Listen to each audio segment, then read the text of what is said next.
Hello and welcome to another episode of Magicians Only, and this is a video episode. In case you weren't watching this on video and you don't know, all the video episodes always show up on YouTube. Magicians Only is brought to you by Magic on the Go, the greatest online magic school in the world.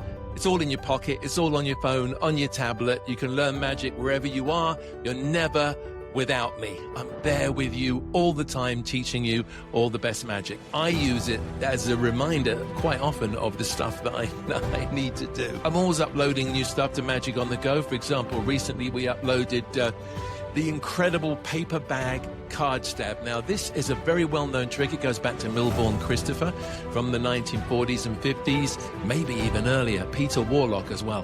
But it's a trick where a deck of cards is shuffled. Card is chosen, shuffled back into the deck. The deck of cards is dropped inside a paper bag. You take a knife, you stab it through the paper bag, and when you rip it up, you rip it out of the bag, there's one playing card that's on the end of the knife, and that's the signed or chosen card. Now, there's a number of different ways of doing it. Robert Harbin had a way of doing it with two cards. There's versions where the deck is loose. There's versions where the deck is in a card box. There's also versions that I have hunted down specifically for this playlist. I think there's over 12, I remember 12 or 13 different videos discussing all of these different methods, including some original stuff of mine, how to use the trick as a deck switch. There's even a way of producing a full glass of beer from the empty paper bag at the end. Not the Bill Abbott thing, which is great, by the way, stabbed and shot. You can do that one. But this one uses a large glass of beer from the empty paper bag, and it's an ungimmicked glass. And you can do that surrounded. So that's all part of the paper bag card stab, available exclusively at Magic on the Go at magiconthego.com. Right, let's get to today's episode.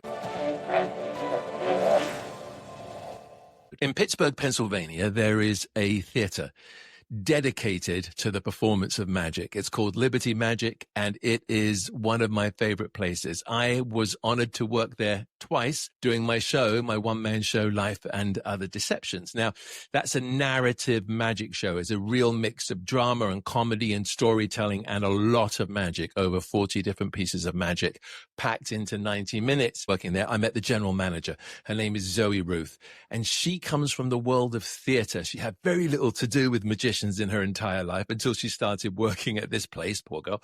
And she had so many amazing things to say. And I kept saying, that's brilliant. That's brilliant. Oh my God, that's great. On things that she'd learned from how to work with magicians, or the great things that magicians do when they're practicing and rehearsing, or the mistakes that they make, or how they can make their shows better, how they could even build their own show, and even how to get booked at Liberty Magic. That I asked her if she wouldn't mind being interviewed by me, first of all, for Magic on the Go. And she said yes. So this interview has been on Magic on the Go for the last year or so. And now I'm going to let you guys, my wonderful followers on this wonderful podcast, Magicians Only, get a glimpse, get a taste of the brilliant things that Zoe said. Okay, so this is a two-parter. Part one, we get into the history of Liberty Magic, of Zoe, and we start talking about what it is to put a show together. Part two, we get into the nitty-gritty of what makes a show great. It is an excellent interview, and Zoe has so many, many good things to say that I'm very proud to bring this to you on Magicians Only. So don't go away, and don't forget, if you could do me a huge favor, could you just, maybe even before you listen to the rest of this, could you like this episode, the show? Could you like the show? And then if you wouldn't mind, would you mind subscribing? Yeah, and give me 5 stars. And then, maybe just post about how much you love this podcast. Thank you. Much appreciated. Let's move this up through the rankings. I want more and more people to get a glimpse of Magicians Only. All right. So thank you so much for being here. Here is part one of how to do a one-person show. Buddy Steve Valentine here. I am at Liberty Magic, and I want to give you an idea of what we're talking about right when I'm talking about this venue. So we're going to split the camera around, and I'm going to take you on a quick tour, and we'll take you on a tour of the venue so you can see how beautiful it is. We're out here on Liberty Liberty Avenue in Pittsburgh. And let's in the window there is of the venue. There is actually a water torture cell that was donated by Dennis Watkins. I've done that on house, and I'll never do that again. But anyway, there's a lovely entrance, and you'll see the decor here. Obviously, we don't have the lights on yet because we're not open for business yet, but it's really lovely. We have a huge card collection right here, and then here's a little bit of close-up magic happens while people are waiting to be seated. And you can see how cool these kind of cabinets of curiosities are. It really creates an atmosphere as people enter the venue. Here is where you would sign in, and as a ticket you get a special playing card. They also have their own Liberty Magic decks of cards, FYI. So I'm going to show you, I'm going to take you into the crassness of my camera work, but I'm going to take you into the theater right now, and I'm going to show you the setup that I have for my show very briefly, and how I've kind of fitted it into this venue in order to fit it in, because the stage is interesting, okay? So anyway, let's go back here. So as people come through here, there's an ante-room, which you can see right here. You pass Zoltar. Over there. No, thanks. I want to be big. I want to be big. All right, so here we come through here, and there's a little ante-room right here, which is lovely. And then people would enter into the showroom theater. Now, this is a long room, as you can see. The stage is ground level. The seating is raked. There's about 66 people altogether. Is a full house right here, 66. And this has a full-on lighting sound rig right here. So we're not dealing with lights just above the head. We actually have a proper lighting soundboard, so we can create lighting effects for the show. Hopefully we're going to video some of the shows next week, so I'll actually get to show you how some of the stuff works with lighting, okay?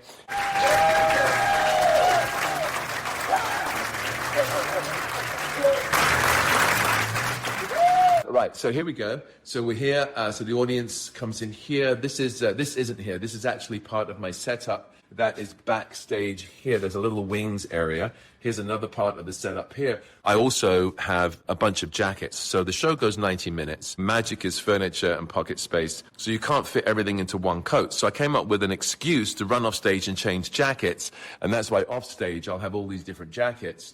But each jacket is set up with a different section of magic, a different kind of series of props.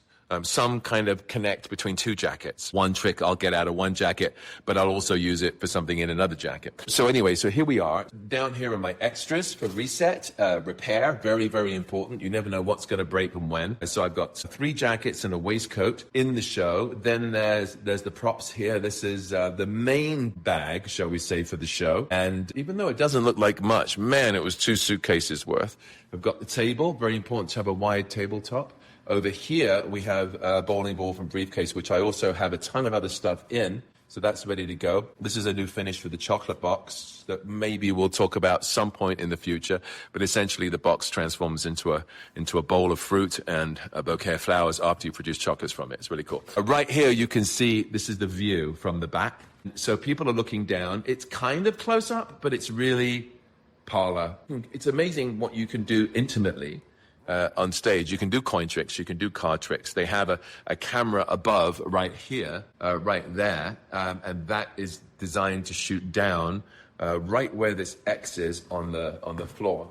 Right there, if you have a table right there, then what will happen is you'll actually get the view of the hands doing the close-up, which is pretty damn cool. So if you want to, you can do like a super, super intimate, tiny little bit of magic here. I think that I love, also over here, I should show you, so there's another setup right there. I have 2 chairs. Again, magic is furniture and pocket space, right? So one of the interesting things here is because of the theater is actually, the stage is very shallow, but it's very wide. And so this created a number of issues which we had to fix. On this side right here, we have the lighting. This is the lighting and sound. Right here, I have my computer, which will be ready for the show. This will be the monitor, so they can follow everything going on. I have a media star, but I'm not actually using a remote in this particular case. I actually have someone stage managing who's going cue to cue. And this is why it's so important to know the show that you're doing, so that, move for move, right? Not just move for move, but moment to moment, so that you can have a really awesome lighting setup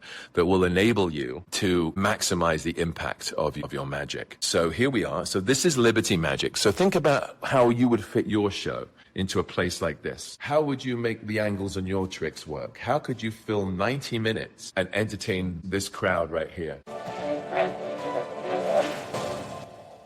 Hello, everybody, and welcome to a very special Magic on the Go interview. I'm here in Pittsburgh, performing right now at a place called Liberty Magic, and I have had the honor of working with one of the best backstage staff crew, executive crew I've ever worked with. Liberty Magic. Well, we're going to hear from the people who know exactly what their whole mission plan is. A number of conversations that I've had with people who work here have enlightened me, let's put it that way. And I thought it might be good for anyone who is looking to put together an act or even a show, because there's a big difference between the two. You're going to get some real choice bits of advice here. And the great thing is, it doesn't come from a magician. It comes from someone who knows theater, someone who knows direction, someone who's been a director herself and actually works with Liberty Magic. So I'd like to introduce you right now to Zoe Ruth. Hello. Hi. Thanks for having me. Of course. Thank you for doing this. Is that a stage name, by the way? Is that Zoe Ruth something, or is Ruth actually your last name? It's my middle name. It's your middle name. Okay. Well, you're just keeping the last name private, just for... Well, it's Sisson Silberblad, so it's just quite a mouthful. Oh my God! Figured I'd spare if you have a lisp, it's going to be really. Yeah. Okay, right, good. Well, Zoe Ruth, thanks for that. Zoe, why don't you tell everybody exactly your position here and what it is that you do? Yeah, so I'm venue manager here at Liberty Magic. I wear a lot of hats. So I work full-time for the Pittsburgh Cultural Trust, right. Which is our kind of umbrella organization. But I'm specifically focused on Liberty Magic, so I help book the seasons. I liaise with the artists ahead of all their bookings, and then I help produce the show. I'm often in the back running cues and helping with magical moments. I introduce the show each night. I kind of play role as host on show evenings, and I get to know our guests. We've built a really great community of magic lovers here in Pittsburgh, and I get to hang out with them every night. When did you start working here at Liberty? I first started when we opened in February of 2019. So I was with Liberty Magic first part-time, and then I took over the full-time position about 6 months later.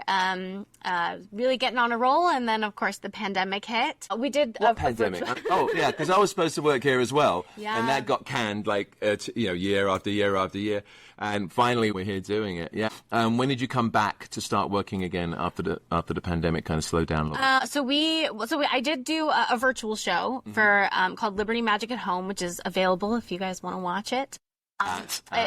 It is on YouTube and on the Pittsburgh Cultural Trust Facebook. Liberty Magic at Home. That's great. We should check that out. See how you guys did the whole digital thing, because that was always such a mystery to me. It was, for sure. But magicians, I feel like, were particularly well equipped in the way they thought about problem solving to move their art online. So that was really cool to watch. So then we reopened for live shows in October of 2021. So we've been back up and rolling for a little over a year now for live shows. And did you, before you started working here at Liberty Magic, it's a beautiful venue. It holds about how many people? Our main stage holds 66. 66 people. And it's the most beautifully appointed, and the decor is fantastic. The design is really cool.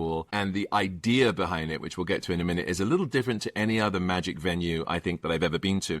But before you started working here, had you had any experience working with magicians before? No, really not any at all. And did anything prepare you for that experience? Well, so I do have a lot of experience working in the circus arts. Okay. So there's kind of a similar mentality of using spectacle in an evening of entertainment when you're thinking of, things like flying trapeze and aerial dance and clown. So that feels more related to the world of magic than just specifically traditional theater. Yeah, no, it's a different world.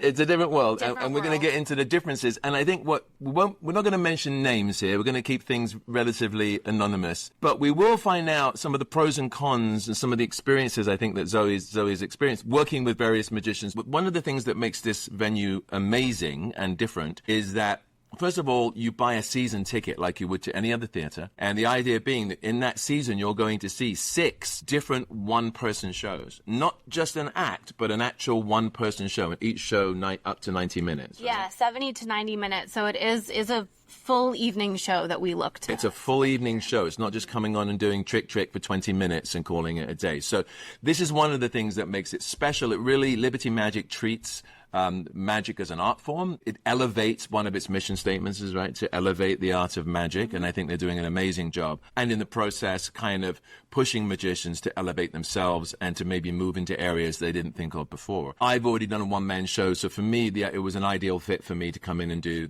My problem is getting it into 90 minutes. But that was fine. When you started booking magicians, when you started looking at magicians, how did you find the landscape as far as magicians out there who had 90-minute shows that they could do? That's a great question. Well, I should mention, so Liberty Magic was founded by Pittsburgh Cultural Trust artistic producer Scott Schiller, vice president of artistic planning. He's been magic fan forever. And I think shows like yours, shows like Dennis Watkins' show, those kind of gave him this idea to really take that full evening model and run with it. So there were, a small handful of shows that served as inspiration for the venue itself, for the model of the venue itself. And then after that, it started to become a head scratcher. And Scott, like me, comes from a background mostly of traditional theater. And so to kind of come to terms with the fact that the magic world is set up differently. It is set up for expertly fine-tuned 20-minute shows. Right.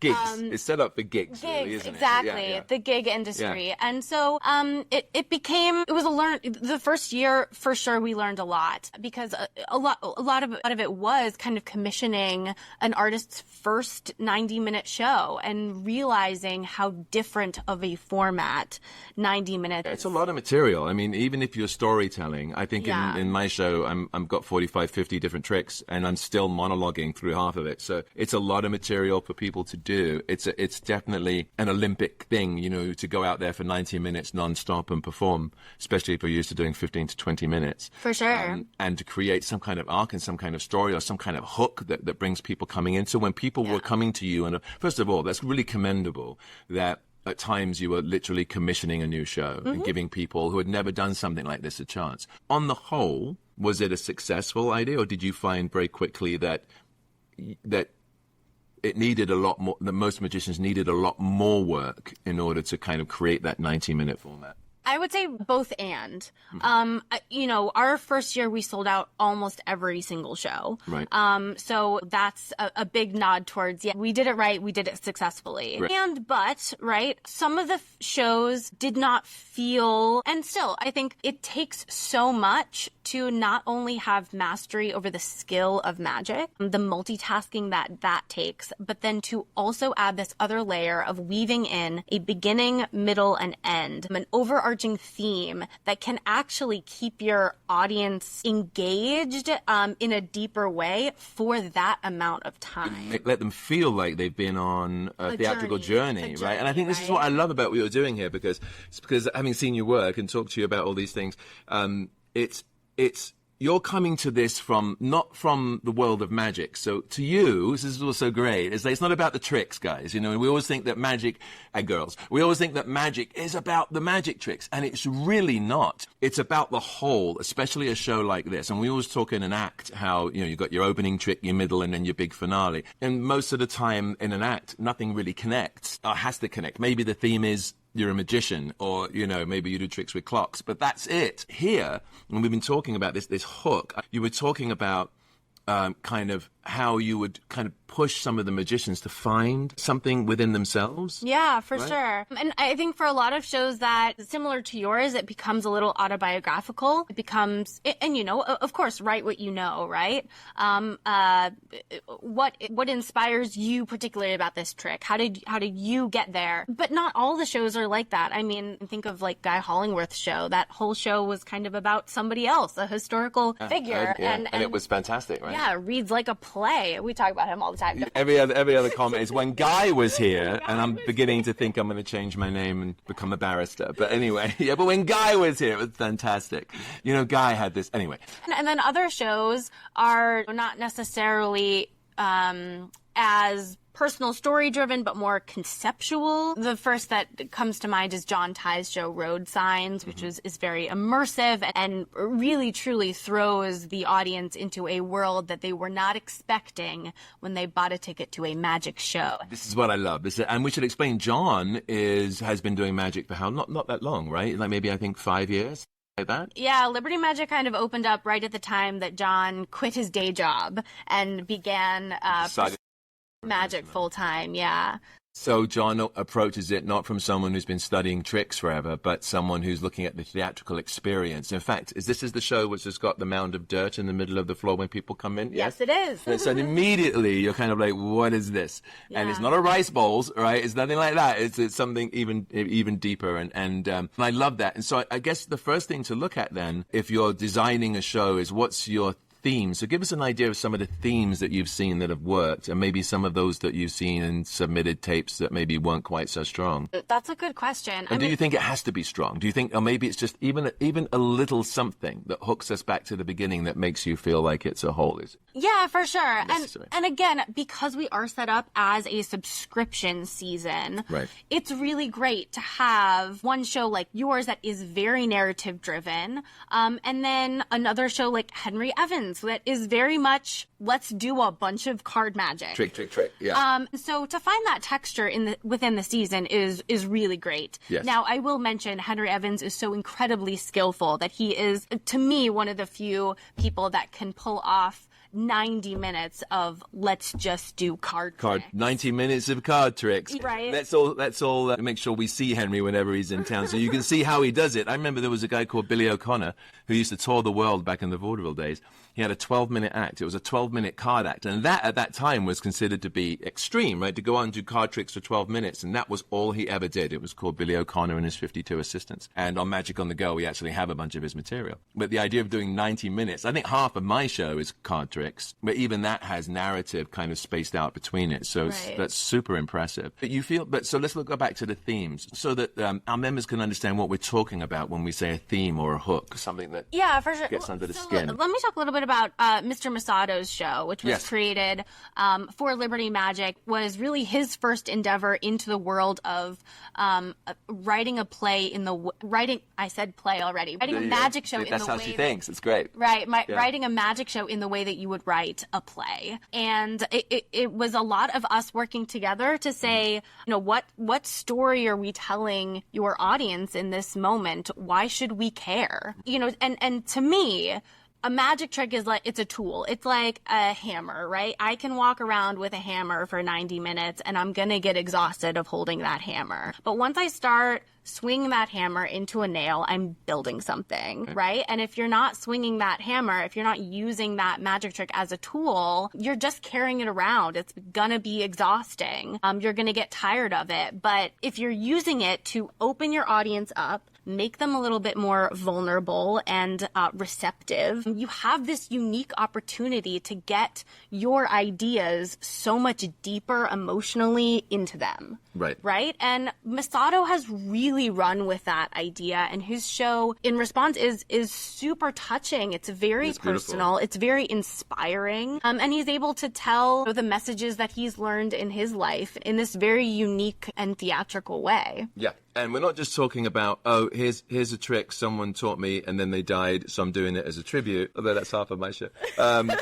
It's a theme. It's a really brilliant analogy, the idea of swinging a hammer. Magic is a tool, and so you do have to ask yourself, why are you doing it? Why are you presenting it? And your answer could be just to entertain the audience. The worst thing that you want to say really is because I can, or because I want to show off my skill. You want to share something. You want to figure out what's the reaction you want to get from your audience, right? And I know that in my show, there are certain pieces that really are designed to elicit an emotional response. I have a card stab that's very angry at one point. I don't think anyone's ever presented a card trick as angrily as I present this particular card trick. And it pushes it going there, and it gets a shocked reaction from the audience. But the point is, like, that trick carries the theme of emotional frustration. That's what I'm trying to sell, not just the trick. And at the end, when the trick actually succeeds, it's even more amazing.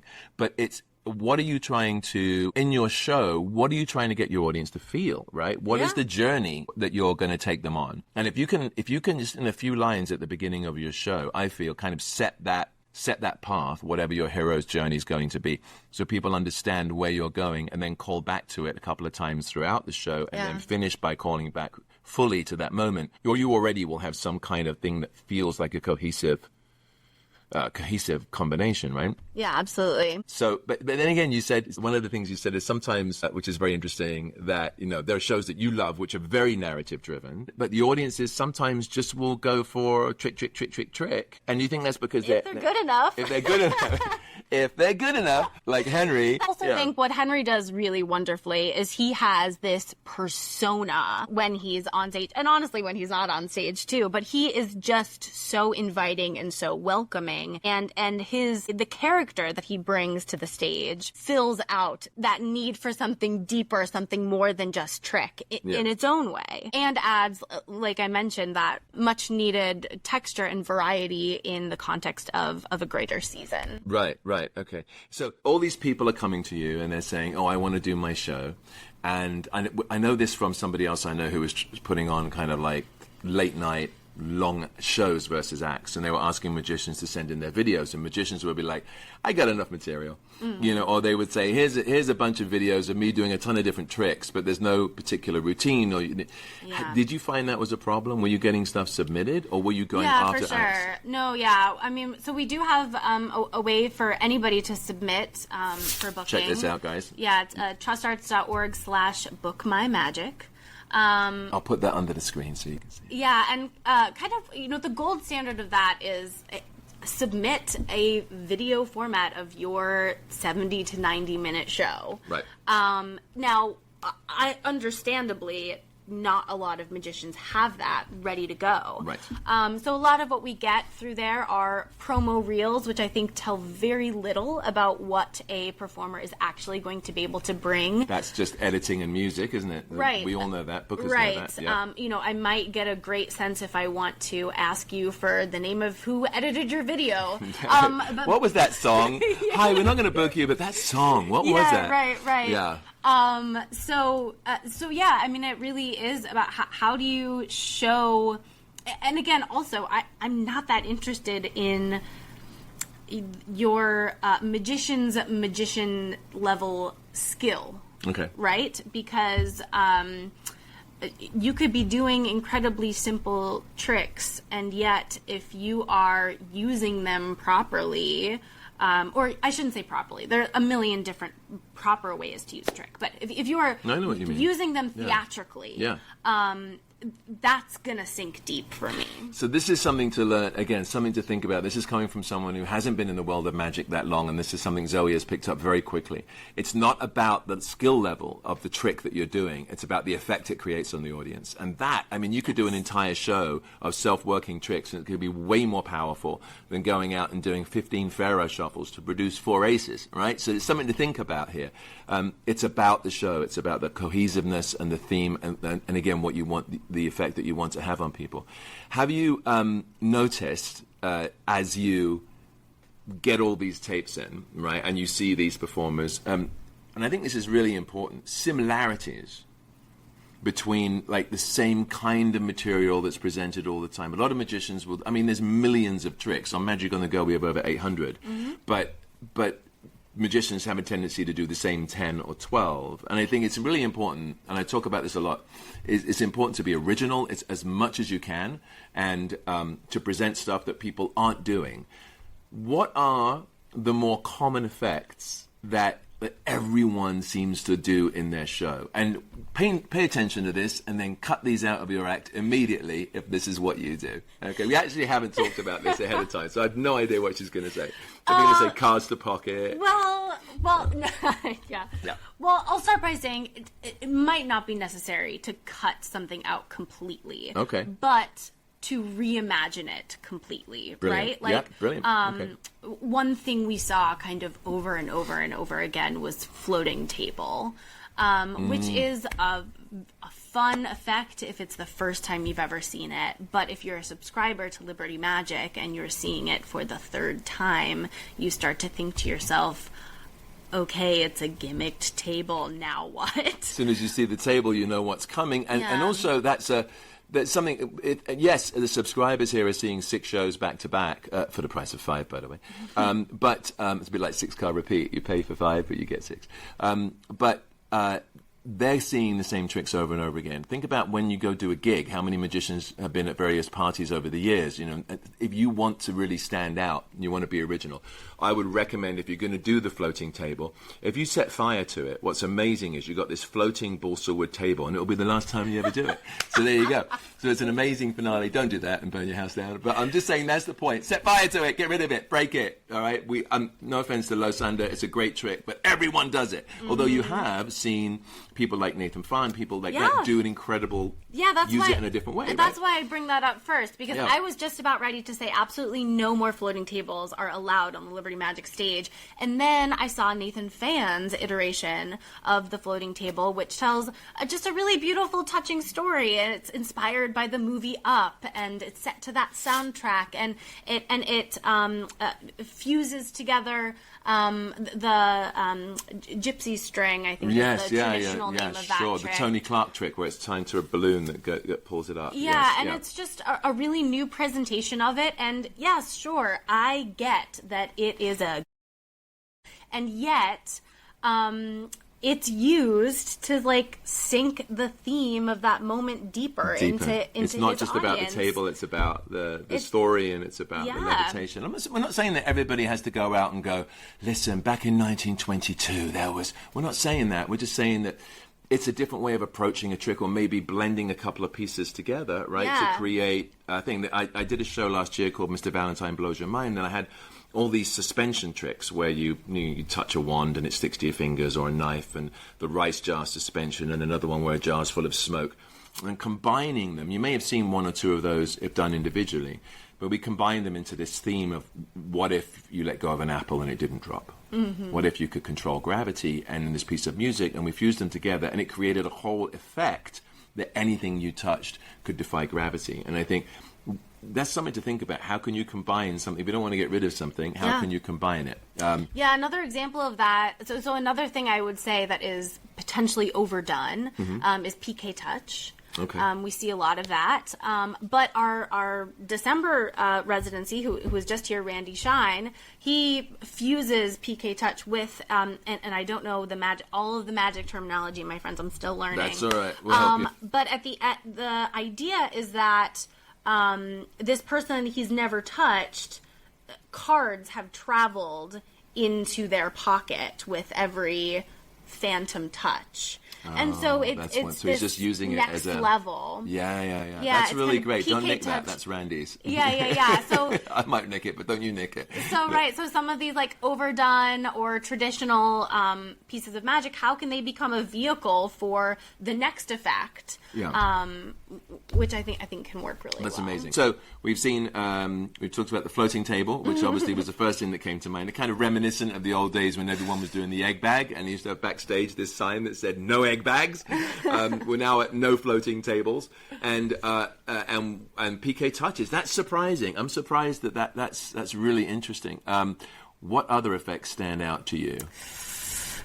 I'd have to think. I mean, I've seen a million iterations of Ambitious Card, but right. I mean, of course, that's a classic, and I think that's another one that it is all about presentation, and there's a million ways to do that. Cups and balls and chop cup, again, is really common, but can still be done really beaubeautifly and in a really fun way. Cue the magic, the cue card trick. Yes, right, okay. That's done pretty frequently. How about the bandana trick? Is that done a lot? Yes. Especially, are you talking about the banana bandana? Yes. See, this is a lot of magic is done quite a bit. Yeah, the what we call cookie cutter comedy in a box kind of tricks. You want to kind of stay away from those if you can. The cue cards is a similar thing. You're really just going through. It's scripted for you. It's right here, and you get the card. And the bandana trick, I mean, that's so old now that people don't even know what a bandana. I mean, do you really use the term bandana anymore? So it's kind of, you want to try and avoid those things, and this is great. Make a note, everybody. Banana bandana. Let's just not, please. Or do it with some self-awareness, right? I mean, there's always a way to make fun of yourself. I mean, I've seen the new versions of it. I remember it started out on, it was an LP. So you got a record. I think when Copperfield first did it, it was a record. And then, so think about that. David did that back in the early 80s, I imagine, late 70s, early 80s. And then it became a cassette tape, and then it was a CD, and now it's Siri on your phone. Mm-hmm. But it's the same thing. It's the same thing. You're given instructions on how to do a trick, and it messes up. Maybe there's a new version of that out there somewhere that doesn't involve a banana or a bandana, and that would be great. And then you can kind of take the idea of that presentation and twist it and say, okay, well, here's how I learned a magic trick, but it's a different trick, you know, and at least, but that's, so let's not be lazy with the comedy stuff that we do. Let's not do cookie cutter stuff where it's all written out for us. Let's try and find that thing that even if you buy it, that you make it more yours and to fit your personality. All right, so bandana, banana. Rubik's Cubes are becoming very common. I'm sorry, did you say? I fell asleep at that moment, just when you said Rubik's Cubes. That was crazy. I did, I fell asleep and I solved one. Because you know there's like 22 quintuple million variations and, yes. Yeah. So here's the thing with Rubik's Cubes that I don't understand. Back in the 20s and before then, there was magicians were always doing tricks with dice. They were obsessed with these giant dice wherever you go. Right, and you had the sliding dice box. You had dice vanishes and appears in a hat, or it changes into a bouquet of flowers. In some ways, Rubik's Cubes give that magic, that being a prop that's out there now, that gives everyone the opportunity to kind of go back, look at all those dice tricks, and reimagine them as Rubik's tricks. But they're not. We're still doing, I'm going to solve it, and yes, it's powerful. I've seen great variations on that. It is getting a little bit to the point where when someone pulls out a Rubik's, you're getting a bit like... Now, that just might be because we see a lot of magic. I mean, certainly I've noticed the great question that you ask audiences when they come in is how many people are seeing magic for the first time? And that's amazing how many people say they're seeing it for the first time. Yeah. In which case, any trick you do for them well done is going to be great for them, right? So any Rubik's Cube trick is going to be great. But the question is, why are you doing a Rubik's Cube trick to begin with? How does that fit into your show? So you've got to think about these things, right? Rubik's Cube in a bottle is a great trick, and that's just something that's a little different. I like that because it's not about solving the cube. Right. Although a friend of mine is about to put something out where you put the cube in the bottle and then you solve it. So, there's just like a million versions. That sounds great. But okay, that's really good. Rubik's Cube.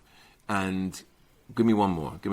One more. We were talking about confabulation the other day. Yes. Yeah. But again, I mean, that's similar to like something like Ambitious Card. There's so many ways to present that I think it could be new and fresh. Yeah, I don't know. It's always been so interesting to me in the world of magic, especially because so many magic shows use so much comedy. Yeah. There's so much crossover with stand-up comedy and magic show. In the stand-up comedy world, you would never say a joke that someone else wrote. Right. And yet, in the magic world, it is standard. Which brings us... Yes. I don't know. So what you're noticing is it's not the tricks, it's a lot of the lines are the same. Yeah, I mean, I was brought up not to plagiarize, and I know it's different. It's not, it is different, but it also, shouldn't be, though. Write I mean, your it really own shouldn't jokes. be. Yeah, no, they don't. So this brings us to the world of stock lines, everybody. Yeah. A stock line is, the word stock line is an excuse to do somebody else's material, right? It's like, well, it's a stock line. Everybody does it. I remember... Years ago, I was hosting the Magic Castle Awards show, and I was introducing Zany Blaney, who was a very tall Texan magician. A little bit later in the show, I was going to introduce him. And I did this bit I pulled the guy up from the audience, and I did every possible stock, in order to make a point. I did every stock line on him and treated him kind of the same way, say, like a harsh, older Di Vernon would treat someone, where they're kind of like, oh, what are you, an idiot? Hold your hands out. No, hey, stupid, look at this. Okay, hold on, the clean one. We'll do it. Oh, come stand over here, on the trap door. Did all the lines. And at the end, the guy from the audience punches me out. When we set this up, he was a friend of mine who was a wrestler. And then we get up and take a bow, and we call it magic in the classic manner. And somebody mentioned to me as I was backstage, they said, do you realize that most of the lines that you use were all Walter's lines? Walter Blaney's lines. Those were original with him back in the... And now it's time for another edition of Magic in the Classical Style. Okay, I need somebody from the audience. That guy over there. You a magician? Come up on stage, sir. I'm going to do a trick with you. Come, we're going to do magic in the classical style. Give him a big round of applause. We need a sucker here on the stage. It's a nice shirt. Who shot the couch? Who shot the... Okay, come on up on stage. There you go. Lovely to see you. Come and stand right here on the trap door. We're going to do a trick, see? Right there on the trap door, right under the sandbag. That's good. All right. What's your name? Nobody gives a shit. All right. Hold your hand up for me. There you go. No, the clean one. The clean one. Show it. No, give me the other one. That's better. You were right. You were right. Okay, so here's the idea. It's a trick here with 3 balls, 2 more than you got, and I'm going to take these 2. Now look, see? You got to watch, right? You got to watch. 2 balls go in the hand. This one goes in my pocket. How many balls do I have in my hand? 2 balls. 3, you see, because you're not watching. You gotta watch, right? Okay, so look, see, I'm gonna put 2 balls in the hand. These go in here. 3rd ball goes in the pocket. How many balls do I have in my hand? 2. No, I got 3. What are you, an idiot? Whoa. And that was another edition of Magic in the Classical Style. It's amazing. I was watching Arnold the Beard do the Egg Bag on a British Pathé, which is this great black and white news site, black and white film. And he's literally doing the "That's how I got it" line. You know, I'll take that back. Thank you. That's how I got it, which every magician does. There's a thing. So this is fascinating. So you're noticing in the short amount of time that you've been here in Magic, the use of stock lines, and really think about this. I think the easiest thing to do is to look at all the stock lines in your show, and then think about what is a variation of that you can change to make your own. I'll give you an example. So there's a trick where there's a gag where you hold up a watch as if you've stolen it, right? So most people will go, is this your watch? Oh no, it's mine. That's the one that everybody does, right? So I love the idea of doing the watch gag, but I didn't want to do the same punchline.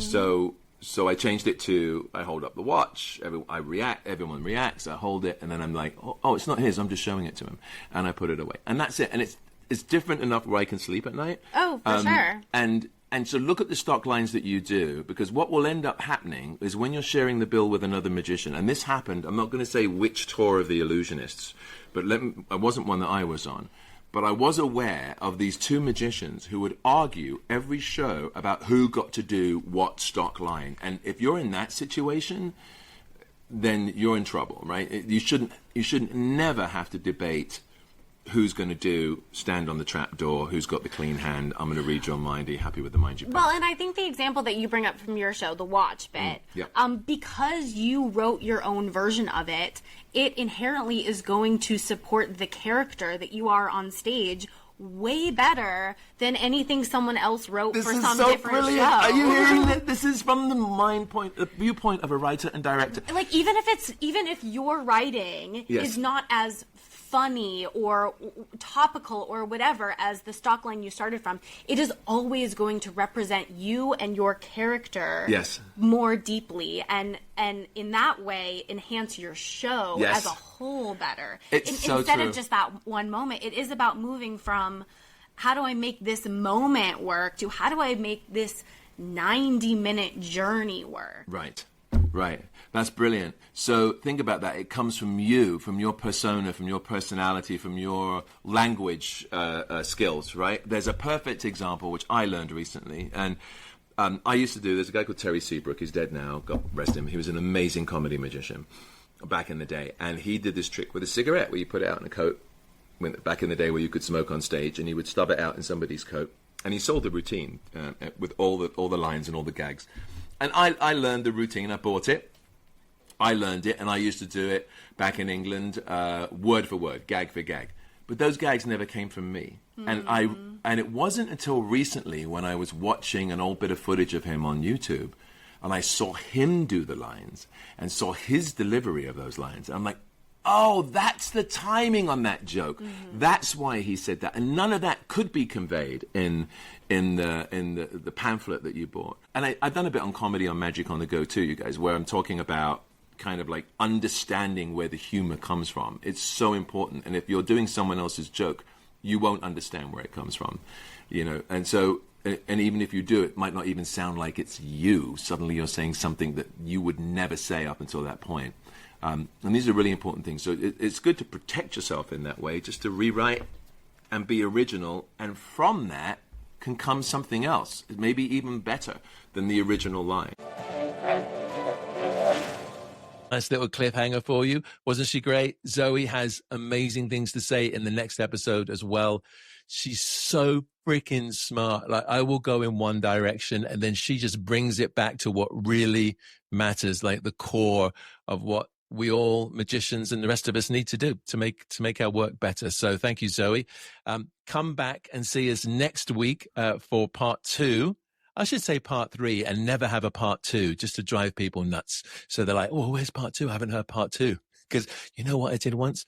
I put out a lecture for magicians. It was called the Magic Castle Lecture, part 1. And I did actually intend to put out part 2, but instead what ended up being the products in part 2 just kind of became their own separate projects. And so part 2 never came out. And it drives collectors crazy because they only have part 1 and there will only ever be part 1. Sorry, guys, but it just gives me a kind of twisted joy. Anyway, come back next week for another episode of Magicians Only. Don't forget, Magicians Only is sponsored by what? What was that? I can't hear you. Let me hear you say that louder. That's right. Magic on the Go, the online encyclopedia of magic, where we not only teach you the tricks, we don't only teach you how to do the tricks, but we teach you how to do the tricks. And you're learning from someone who does it on a daily basis. Like, we walk the walk and we talk the talk.